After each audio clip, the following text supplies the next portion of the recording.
Halo rekan-rekan semua, jumpa lagi dengan saya Songki Hartanto. Kali ini saya akan menjelaskan mengenai PMK nomor 44 tahun 2020, eh, perluasan KLU dari PMK sebelumnya, yaitu nomor 23 tahun 2020 mengenai insentif pajak untuk wajib pajak yang terdampak dengan virus corona ini. Oke, kita ke slide yang bawah. Jadi PMK 23 ini 44 ini berkorelasi dengan PMK 23. Pembedanya ada beberapa poin dan juga ada perluasan untuk KLU dari 400 sekian KLU menjadi 1000 KLU. Oke, apa saja yang pembedanya kita lihat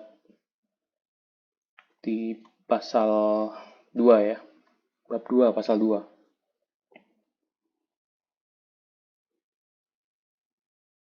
Oke, kita ke bawah terus.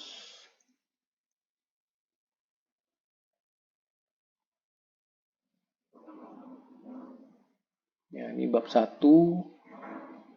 Kita tidak bahas untuk bab 1, langsung kita bab 2. Dan untuk fokus kali ini kita hanya ke PPh 21 saja.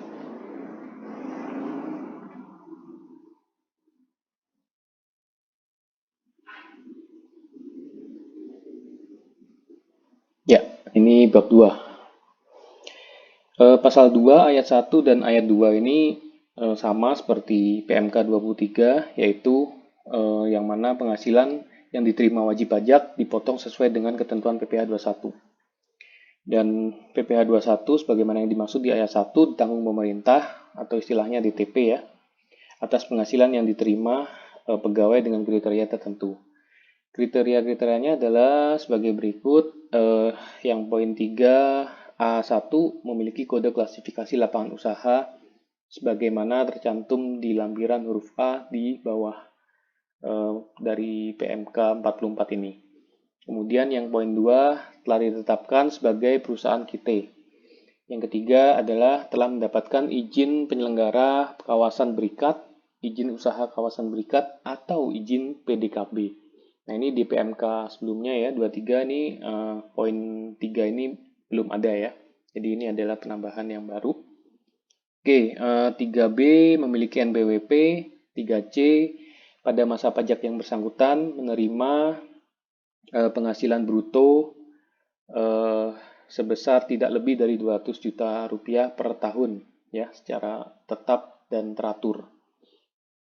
Jadi mengenai pendapatan tetap dan teratur ini nanti akan kita bahas di slide terakhir ya, mengenai peraturan dari Dirjen Pajak. Oke, untuk klasifikasi lapangan usaha yang dimaksud pada ayat 3 huruf A1 sesuai dengan klasifikasi lapangan usaha dan tercantum dalam SPT tahunan PPh tahun pajak 2018 yang telah dilaporkan pemberi kerja atau data yang terdapat dalam administrasi perpajakan master file wajib pajak bagi wajib pajak yang baru terdaftar setelah tahun 2018 atau bagi instansi pemerintah. Nah, poin B ini juga yang baru ya, beda dibandingkan dengan yang di PMK 23. Oke, kemudian yang ayat 5 masih sama ya, seperti yang PMK 23 sebelumnya.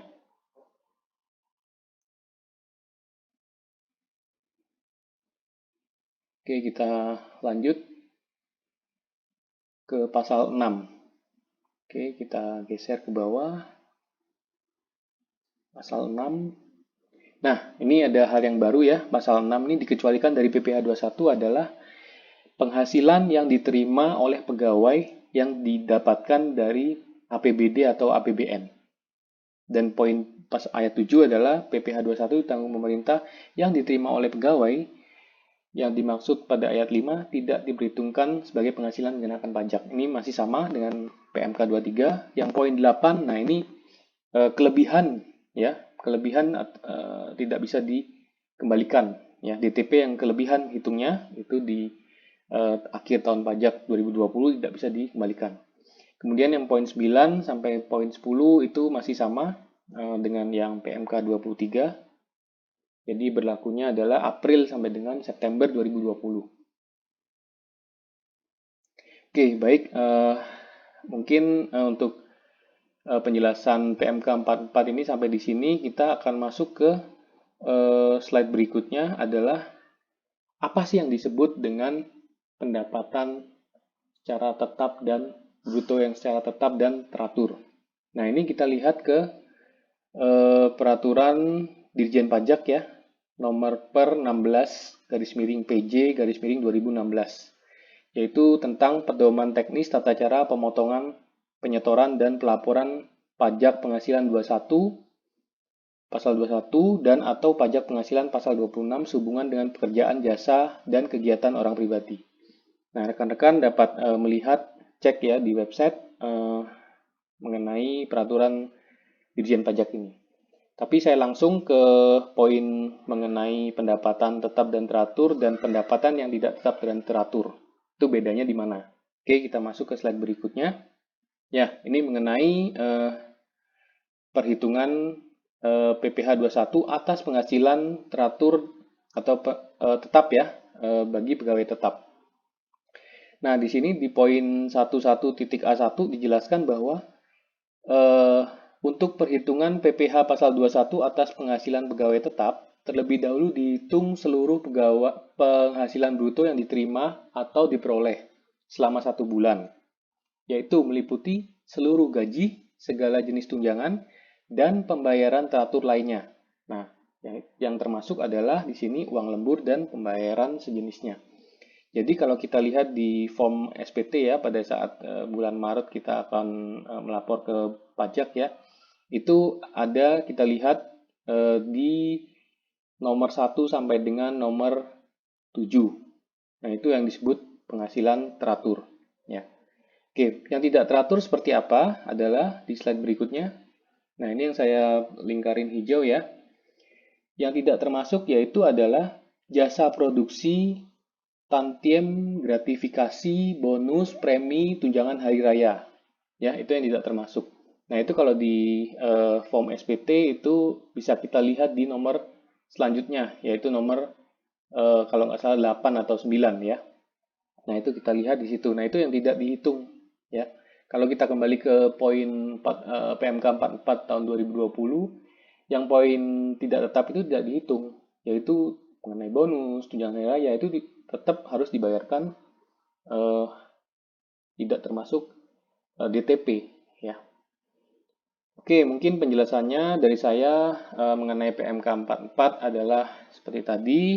Semoga penjelasan saya dapat membantu untuk dalam perhitungan DTP rekan-rekan akan mendapatkan berapa di tahun ini. Jangan lupa dilihat ya mengenai KLU, 1000 KLU itu apakah